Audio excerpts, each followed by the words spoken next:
she was shocked. You know why? Because the people, they don't know. They don't know. This. It gives us, this is what it says, when you get a chance, I want you to go to the 5th chapter of the Quran and the 48th verse, in my conclusion. If it had been the will of God, He would have made you all one people, one nation, one religion. وَلَكِنْ لِيَبْلُوَكُمْ فِيمَا آتَاكُمْ. But rather, He wanted to teach you what He had given you. فَاسْتَبِقُوا الْخَيْرَاتِ. Therefore, strive as in a race toward all that is good. You say that you Jew? Okay. You got the Torah? Do good. You say you Christian? Okay. You got the gospel? Do good. You say that you're Muslim? Okay. You got the Quran? Do good. فَاسْتَبِقُوا الْخَيْرَاتِ. Strive all together. Verse did on the detail side about all the differences that we had. What is the lesson? The lesson is that this earth is 6 billion people. Everybody not Muslim. And you know what? Everybody not going to be Muslim. No matter how much you wish it, everybody not going to be Muslim. You got 6 billion people on this earth and 2 billion of them are Christian. Those 2 billion of Christian, half of them are Catholics and half of them are other. We have 1,500,000,000 Muslims. You have 800 million Hindu. You got 400 million Buddhists. You have 16 million Jews. All of these different religions. Which is right? You know what Thomas Jefferson said? He said, it doesn't injure me whether my neighbor believes in 20 gods or no gods at all. People that have different religions, you can't force them. It's the will of God. Allah gave them that. There are people that are atheists and you can't convince them. I don't care how good you are, how articulate you are, how pious you are. Who's better than Prophet Muhammad in inviting people to the truth? His uncle Abu Talib was about to die. His uncle, a pagan, a disbeliever, a mushrik, worshiped many gods. And then the Prophet tried to get him to work, to bear witness of the oneness of God, and he died.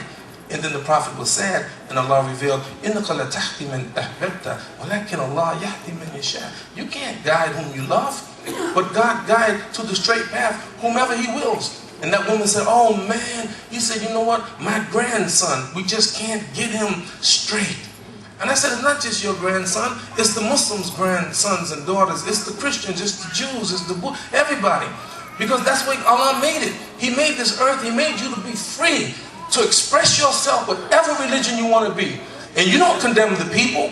You just go and you invite them, you offer them, and you be friendly to them. I was at Purdue University. This young man said, well, how do the Muslims think about non-Muslims? Are you crazy? Are you serious? This Sister Rashida, where's Sister Rashida? Sister Rashida took care of her Christian mother. Her mother, how old was she, Rashida, when you first took care of her?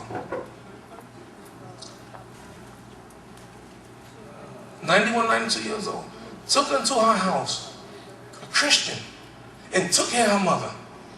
Put her life on hold, suspended her life for her Christian mother. And then, how many years later was she? 94, when the mother was 94, she took Shahada, became Muslim. I did a janazah. Yes, please.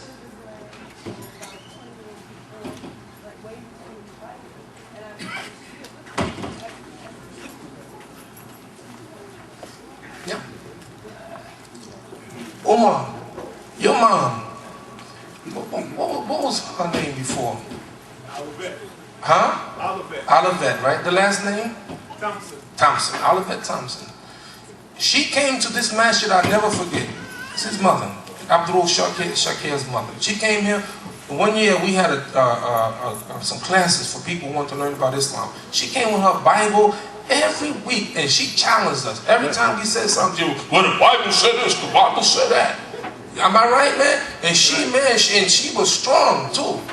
And at the end of the course, she took Shahada. And I said, Miss Thompson, but you always had an argument against the Muslims. She said, you know what? I was thinking about it, but you'll answer all my questions. We have people here who have parents that are not Muslims. We love our non-Muslim parents and relatives. Are you serious? What makes you think we hate them? We don't hate them. We love them, don't we? Yeah. We want them to come to the truth, to help them. It's not to put money in our pocket, but to help them. And even when we invite people not so that that we gain, but you gain. So that's what it's all about. And we have to be truthful and honest. We may not always agree, but we respect your opinion. Thank you for listening. May Allah bless you. Now we open for questions and answers.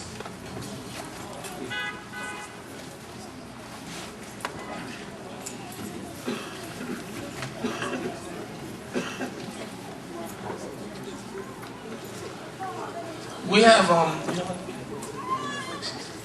have a sister who was a priest for many years, right? A priest for many years, and she took Shahada. When did you take Shahada?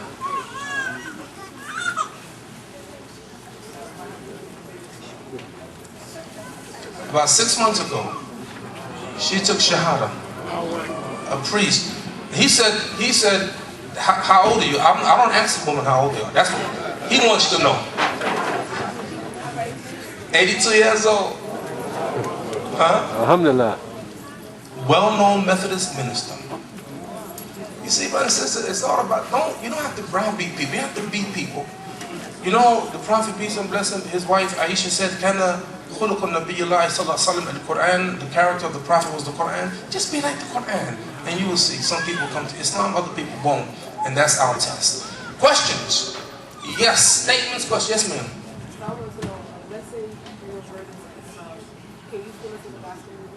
Oh, that's a great question. Listen, she said, if you converted to Islam, could you still listen to gospel music? I'm saying, if you converted to Islam and you want to listen to gospel music, and you told me today, I'll take Shahada if I can listen to gospel music, I'm saying, listen to your gospel music. I'm saying that. You know what I'm saying? You see, you know what, the thing, sister, that I'm learning, that all of the sins are not the same. You know, listening to gospel music ain't the worst thing in the world. It's like, all right, because I know people, they have, you know, their brothers like hip-hop. I'm not asking no questions. Their brothers like hip-hop. They may not raise their hand now, but I know them. I'm serious. I'm in the car, man, and the radio is on, and you know, and I'm watching the foot.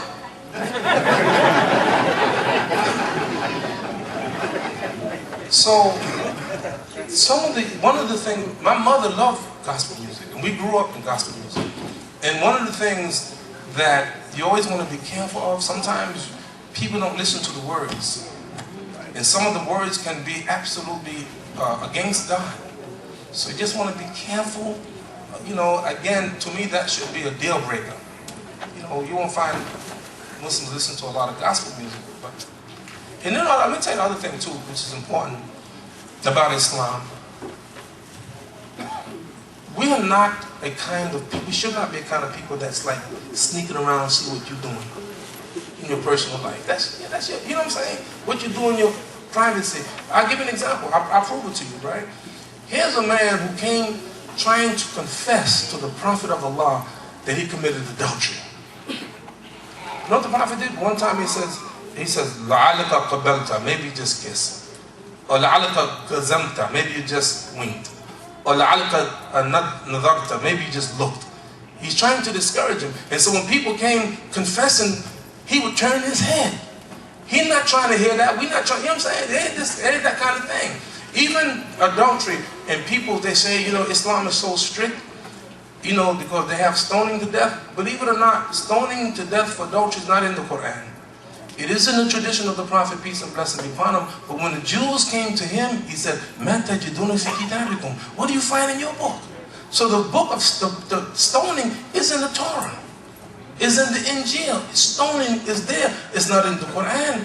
And then Allah revealed something very remarkable in the Quran. When the person came to the Prophet, the Jews came to the Prophet and said, this man and woman committed adultery, and the Prophet said, what do you find in your own book?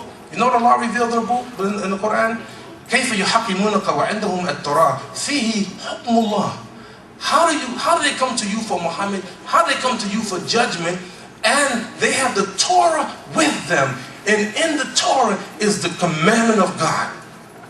You don't get it, man. I know you don't get it. You don't get it. You don't even know what I'm talking about. I'm serious. You haven't got a clue what I'm talking about. Yeah.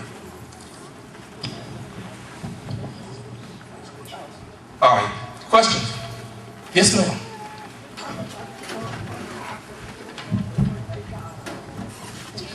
She wants to know what happens to people when they die. Good question.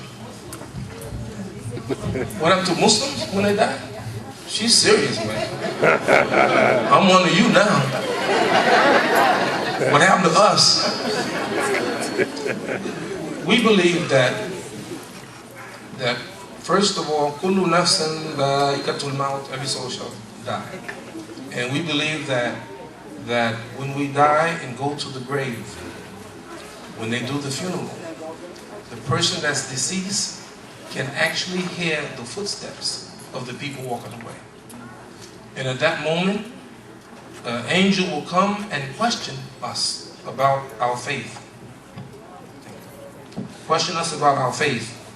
And if we answer right, we will be in the grave, in a spacious grave, until the day of resurrection. Some people will be punished in the grave.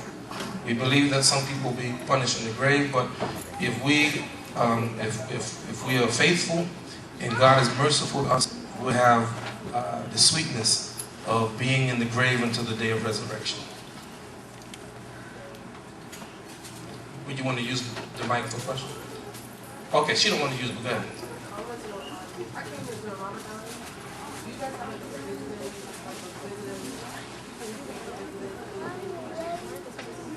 Yeah, we should. Sister I need for him. We have this for Medina. Sister Medina, would you raise your hand? Kendra, Wardia, and the rest. These sisters there, they are like our helpers on the sister side. And so you suggesting we should have someone to greet? Sometimes it's not there. Yeah, I mean, I know a lot of the songs that I research and I can't the last one. Okay. I have friends that Oh, okay. yeah, but I just kind of felt my friends were some of me. I felt kind of out of place. Are you listening to this? She said she felt out of place. She said she felt out of place. So we have to help our guests when they come to make them feel comfortable and welcome. So we have to do a little bit better, inshallah. That'll help a lot. I really believe that. Okay? Yes, ma'am.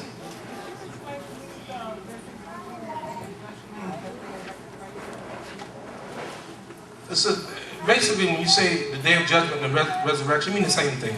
The day of, basically you mean the same thing. Resurrection, judgment, the same thing. Same thing. Resurrected first and then judged. And by the way, the Prophet said, I'll call you 1 second. The Prophet, peace and blessing be upon him, he told us about everything. You know what he said? That we will be resurrected naked. Yeah, man. Yeah, boy. Yeah, man. We'll be naked. And he said, but you want to hear something? You ain't going to be worried about it. Look at that sister over there. Not that day. You're going to be busy thinking about what's going to happen to you. Right? But he said the first person to be dressed on the day of judgment will be Prophet Abraham. Yeah, Prophet Abraham. Yes, my brother. My mother's a Christian. She's not here today, but we go back and forth with it. And one of the things she likes to bring up with that, well, Christians, they believe that we were born in sin because of the sin of Adam and Eve. And you believe that to get into paradise, you got to accept Jesus Christ as your Lord and Savior. Can you please explain that, please? It's a good question. You know, see, yes. Okay, good. Thank you, brother. We agree that, let's be real. Let's be real. All the Christians here, the Muslims, the Jews here, let's be real. We're all sinners. And none of us, got, you know what I'm saying, without sin. In fact, anybody that's without sin, stand up.